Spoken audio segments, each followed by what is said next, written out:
have in the studio Hurtin Merv, Terry to my left, Merv, Greg, Ryan. Local London band, one of my personal favorites. Tell me a little bit about the band, the history of the band. The history of the band. It was about 4 years ago. I put an ad at Kijiji looking for a singer. I was with a band already. Actually, Ryan was involved for a little bit. And the singer realized he wasn't going to sing in public. So I put an ad at Kijiji, and Merv applied. Yeah. Yeah, that was... We met in my deck there. We played a little guitar. He sang a few songs. And actually, at that point, I shouldn't tell anybody, but I was hoping the project would fail. Because I wanted to get out and do maybe some more Rush or something like that with some other guys. But little did I know he was going to be a good singer and an awesome entertainer. Cool. Greg, how'd you come on board? Well, I'm about, 2 years, I guess, now, eh? Yep. I was hosting the open mic at the Eastside Bar and Grill, and these guys were coming in and jamming and said they needed a drummer, and my old band broke up, so the rest, as they say, is, history. It was a shoe-in. Shoe-in, done. Yeah. Merv had me wrapped up and good to go. Now, I've seen you guys and heard you guys live numerous times. You put on a great show. The character there in the black shirt there, Mervy, wanders off in the audience and does everything that he does, including seducing the ladies. But you guys are just a fun band. You're a good band, and you know what? When people go to see you, they know you're having a good time on stage, and you guys you're a great night out. You could sit there, have beer, and listen to you guys all night. The stuff that you do you do some originals, covers? Not as of yet, no, we haven't. We have some originals in the basement right now. We haven't really had the time to work it all out. We've got a couple of tunes that we're fairly comfortable with, but we spend so much time practicing for our stage show that it's kind of on the back burner for now. But definitely plans are there. Sweet. For sure. Influences. Terry. Definitely Rush, Dream Theater, CCR, pretty well all the above. So Rush primarily in Dream Theater? I would say that. Kind of gear you use? Right now it's a Fender Strat, an old PV amp, it's a stereo amp, and all my effects come from a Boss GT pedal board. Sweet. Murray. Definitely Rush. Those formative years in high school, grade 9, and a friend that I met at high school introduced me to Rush. And Rush were on my headphones continually. And Johnny Cash, a big Johnny Cash fan. Grew up with Johnny Cash in my kitchen back home in Newfoundland. So Johnny Cash, a big influence. Later in high school, Neil Young and The Doors, both big influences in my musical taste for sure. Greg? Well, being the oldest member of the band, most of my influences come from the 90s. I would say Smashing Pumpkins, Foo Fighters, Dave Grohl is still a rock god as far as I'm concerned. Sure. Most of the classic rock that we do has been fairly, I would say, new to me over the past 3-4 years. And he's done a good job learning. Yeah, that's for sure. But yeah, 90s influence definitely. Yeah, squeeze it in there. I remember being at Richmond Jam when you guys hosted the Richmond Jam a few years ago. And you were up there with a buddy of yours. Unfortunately, I don't remember his name. Yeah. And you were jamming away to something totally out of the box of what I'd seen you playing. And I was like, wow. And I respect you as a drummer in Hurtin Merv, but it was just a different side of you that I saw that day, and it was kind of like, holy. Yeah, that's the jam band stuff. The Grateful Dead and Fish, which I played with Matt Lancaster is his name. And we were jamming for like off and on for probably 6 years. So me listening to music, that's not something I listen to, but to get up and play it any day of the week, we'll go jam it out. That's a lot of fun.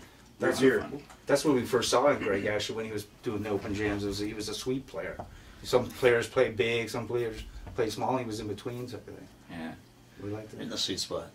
Yeah, sweet spot. In the pocket. Yeah, my gear right now, I'm on a Yamaha Stage Customs, and I've got the mostly HHX hand-hammered Sabians that I use. So very nice. Looking to upgrade shortly, but right now I'm happy with my kit, so it's hanging in there. All it takes, man, is that money tree. It's in the backyard, and I've never found one grow yet. I thought you did with your kid. No, we just ate cans of tomato soup for 3 years. That also. Ryan, your influences. I like all kinds of music. Being a bass player, I really don't have a bass player that I look up to or anything like that. I've always liked Cheap Trick. That's my favorite band. Tom Peterson, he's a great bass player, but I always liked Rick Nelson, and I liked his gear because he probably has one of the biggest collections of guitars around. So, but yeah, all kinds of music from country to rock. I love it. And gear-wise, I'm just using precision basses and trainer rigs. Now, when you guys get together at a practice and you want to bring new material in the band, how do you go about doing that? Because I know with every band it's different. Everybody's got a different way of doing things. Is it one guy kind of calls the shots? Do you all bring a table vote on it?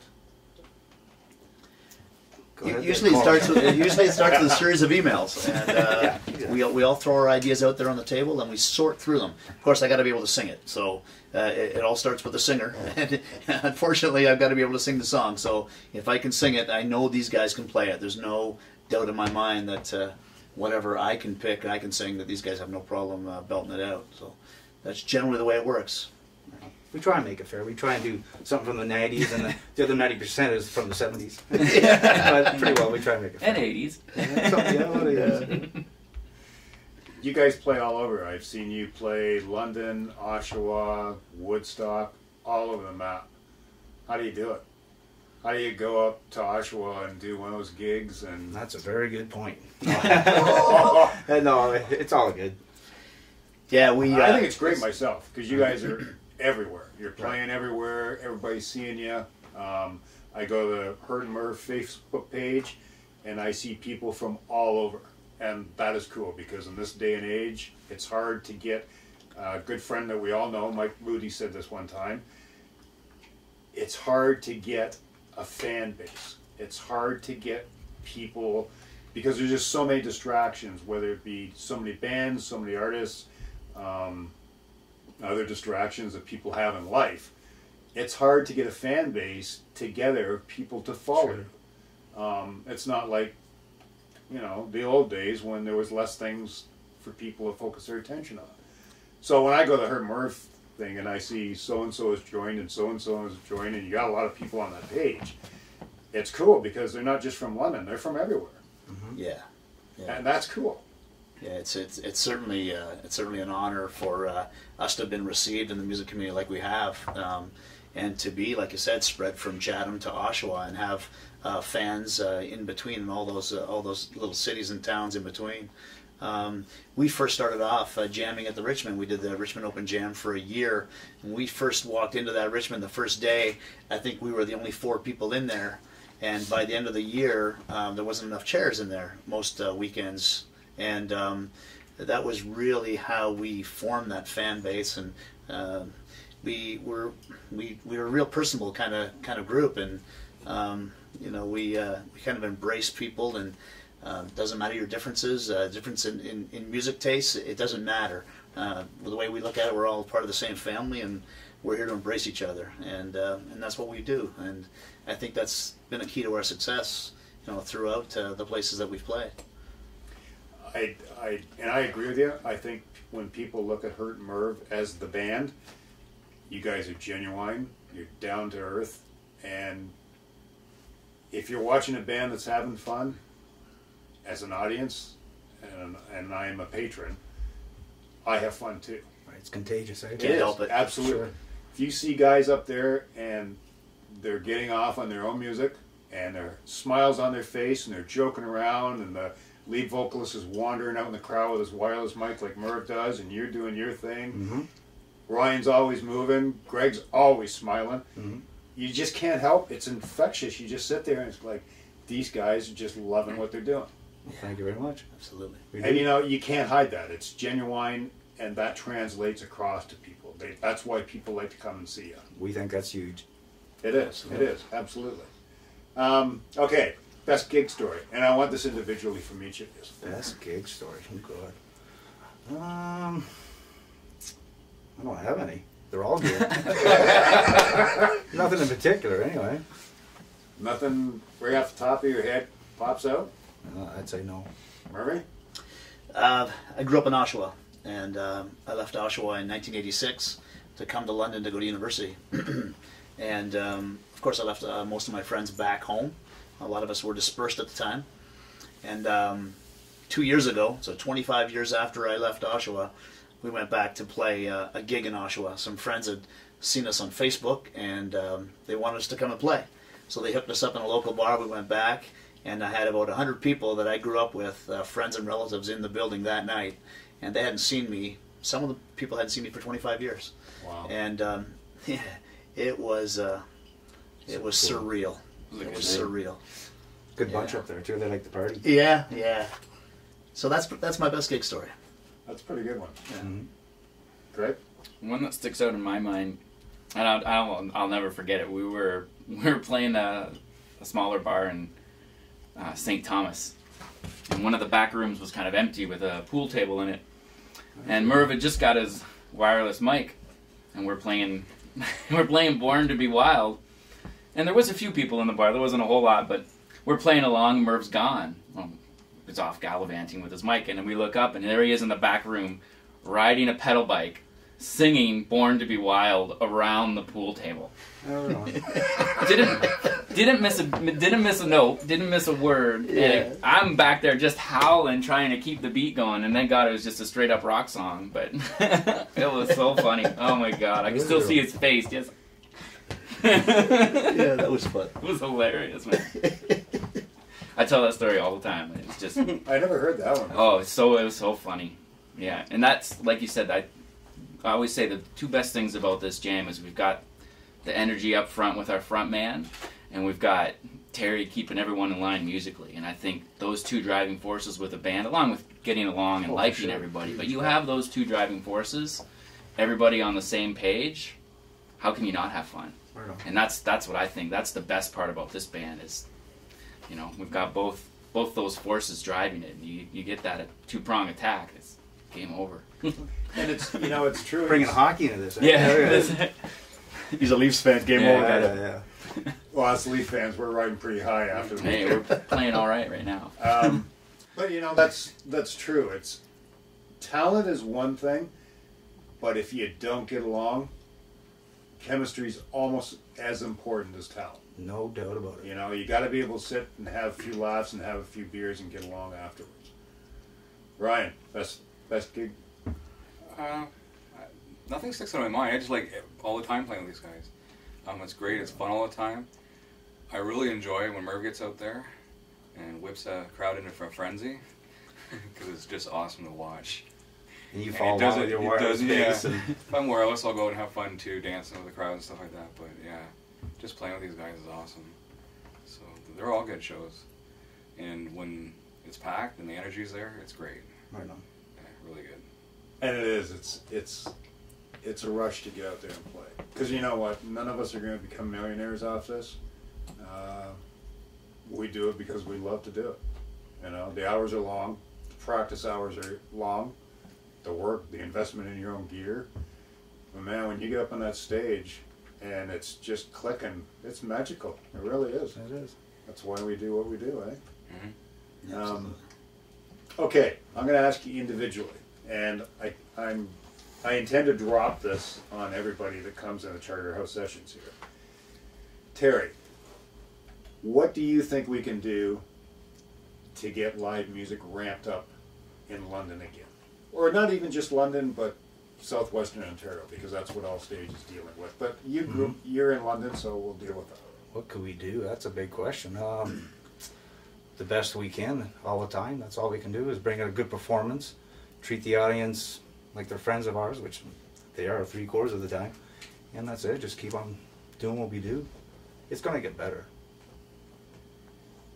Merv? Your help. We in the London music community, we haven't seen anything similar to what Allstage is bringing to the music community. There is no doubt that the driving force behind Allstage and the concept and the ideas, us here tonight sitting in a studio being recorded, those ideas, they are contagious. And that's what will bring live music back. Promotion. And getting out there and supporting each other. And that's one thing I've noticed in this music community is the support and the promotion of each other. It's not just a solo act in this community. We are definitely together. Terry? Greg? Similar.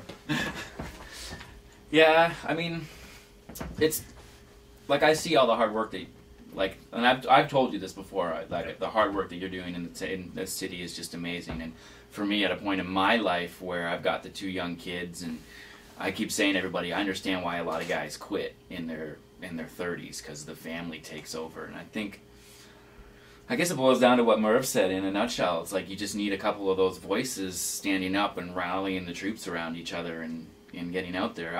I'd like to see a couple more medium-sized venues open up and come back downtown in the core and support maybe not only us as a cover band, but also some of the indie acts, some of the kids that are coming through and giving them a place to play, whether it's metal, thrash, punk, rock. That's what I'd like to see, but where are you going to find those owners? And, you know, supporting the local establishments is almost as important as driving the music community, because without those owners fronting the costs and getting their livelihood out of it, we don't have a place to play. So I think it kind of goes in hand, and that's another good point about Allstage is it's bringing them together, saying what bars, what establishments support live music, give them one place they can go. So I think hand in hand, that's, you revitalize the downtown core, you're going to have more places to play. And I think that's a major component of this, because downtown has so much potential. I keep not wanting to flash back to days gone by, but you used to be able to go downtown at 11 o'clock at night with your young families and not be concerned about anything, not feel, you know.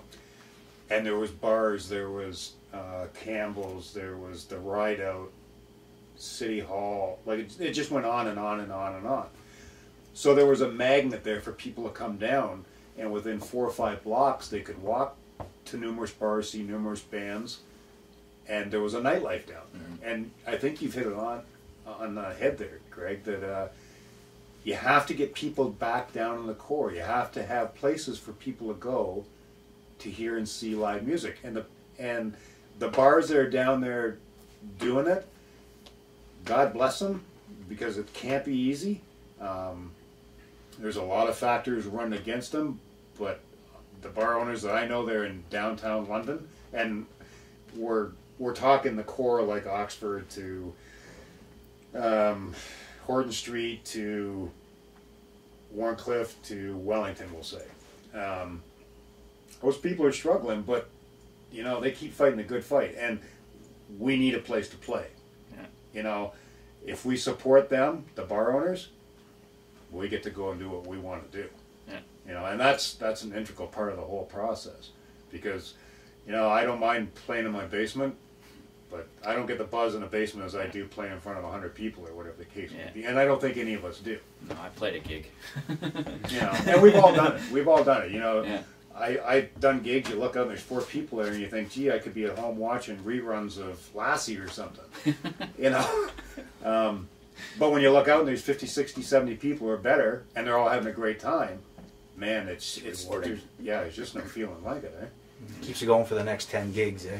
And you know, the other thing I've noticed is you go see a band, a local band, and it's one of those magical nights. Everything's clicking, the guitarist is wailing away, the drummer's doing his thing, the vocalist is dead on, the bass players, and you go, wow, it's 11:30 at night, but man, I would really like to go home and sit down and plug in my instrument and play.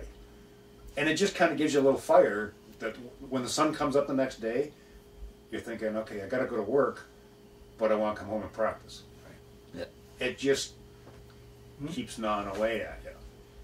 Ryan.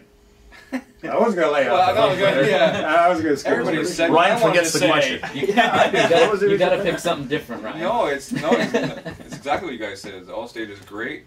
I think Facebook's a great avenue now to get everyone's band out there. Like I'm always seeing on mine, like how many bands are playing, who's playing, when they're playing, which is great.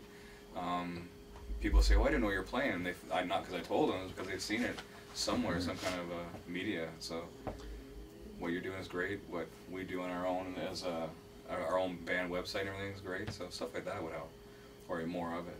Sure. Do you belong to Twitter? No, I don't. How come? Because I have to work. So if I had Twitter, I probably wouldn't be working. I'm like, who's doing what? What's going on? Are there more people on Twitter than there are Facebook, or not Allstage, but Facebook? Like it's the same venue, just a different name, isn't it? I don't know. I don't know the numbers on it. I've got Allstage on Twitter. Be totally honest, I've got a big mouth on one social network. On Twitter, sometimes I just totally forget, and it's like right there on my smartphone, the little icon's looking right at me, and I'll forget to use it. But if you look at followers, like people who are following people, it's staggering, some of these people, how many people are following them, like major celebrities. Hundreds of thousands or millions of people. So it obviously has potential. I think it's one of those things, though, you got to really know how to, like Facebook, you just type it in and away you go. Twitter seems a little bit more involved. I don't know. That might be the next step, because there was MySpace, then Facebook, maybe Twitter's the next to even get faster, information, because I know where Allstage is all the time through Facebook. Yeah. That goes back to the big mouth thing, doesn't it? No, not at all. It's just great. I know where you are. I know who's Be playing honest from that that way. way. Be honest. The more soapboxes you get, the better. Yeah. You stand on one, then you stand on the other. Okay, if you could play with any band in the world, who would you play with for a night? Be Rush for sure. Okay, Merv? Any band in the world, I think I'd play with Hurtin Merv. Good call, brother. Wow. Yeah. He's got something to tell us. I'm gonna say the Foo Fighters though. Yeah, that's good. Any band. Cheap Trick, my favorite band, so that would be them. Okay, as the future is kind of going forward here, what's plans for Hurtin Merv for 2013 to this date? Well, 2013 started in December 2012. Before the calendar rolled over, we had 23 gigs booked. Wow. For 2013. As it sits right now, we've got 28 booked, and we're getting calls and emails a couple times a week. We're at the point where we're turning some down because we're double booked. So we're going to continue to be busy and continue promoting and continue to be out there for sure, entertaining. Maybe some originals. Yeah, originals definitely in the future for sure. Perfect. Yeah. You guys played a lot of gigs last year. You guys were busy. How many were most of last We year? did 38 last year. Yeah. Sweet. And that's working 7 days a week for me. Yeah, my work schedule is pretty tight. I work 7 days a week when I'm on days, and on my afternoons I work 6 days a week. So in reality, I get 2 Sundays a month off that I can call my own, and all of our gigging is done when I'm on the day shift. So I will go to gigs after I've worked all day, and actually go to bed at 3:30 in the morning and be at work at 6:30 the next day. But that's the way we do it. It's the only way we have. If we don't do it that way, if I don't do it that way, we don't gig. And that's that's a sacrifice that people don't see. Like, because you're good friends of mine, I kind of know the behind. Yeah. And I look at you sometimes, and I think to myself, how do you do it? You're gonna finish this gig, and then you're going to work 8 hours, and then you're gonna come home and whatever. It's like, man, how do you do it? Or give up overtime. Yeah. Or Like, give you up all time make your with own the family. sacrifices. You have a young family. Absolutely. Ryan's got a boxer at home. Exactly. Yeah. Like, Shelley has her business in Wortley there, Village Tale. Yeah. Like, you all have demanding things behind the scenes that nobody knows about. And if we hadn't brought it up in this right now, sure, you got day jobs, everybody would probably assume that. You have families, we're not teenagers anymore. But to take all that and still be able to function and spend time practicing as a band and making a band as good as what Hurtin Merv is, and continually being out there playing. That takes a lot of devotion, a lot of hard work. Yeah, it really does. You know, and people don't see that. So, you know, from my side of the fence, my hat's off to you, because I know in your situation how tough it is for all of you, because you do. You have demanding lives aside from music, and yet you still manage to do this. And I think you do a great job myself. I love coming to hear you. You're too guys. easy, Jim. Thank you, Jim. You're too easy. So I want to thank you very much for coming in here this week. And we'll keep pumping it and pumping it. Anybody who hasn't seen your band, they should damn well get out and see it, because you guys are a jewel of the city. I love hearing you guys. You guys are a great band. So I hope instead of having 38 gigs this year, you have 50 gigs. Thank you so much. Thanks for having us out. Thanks for Appreciate having it. me. Thanks, Jim.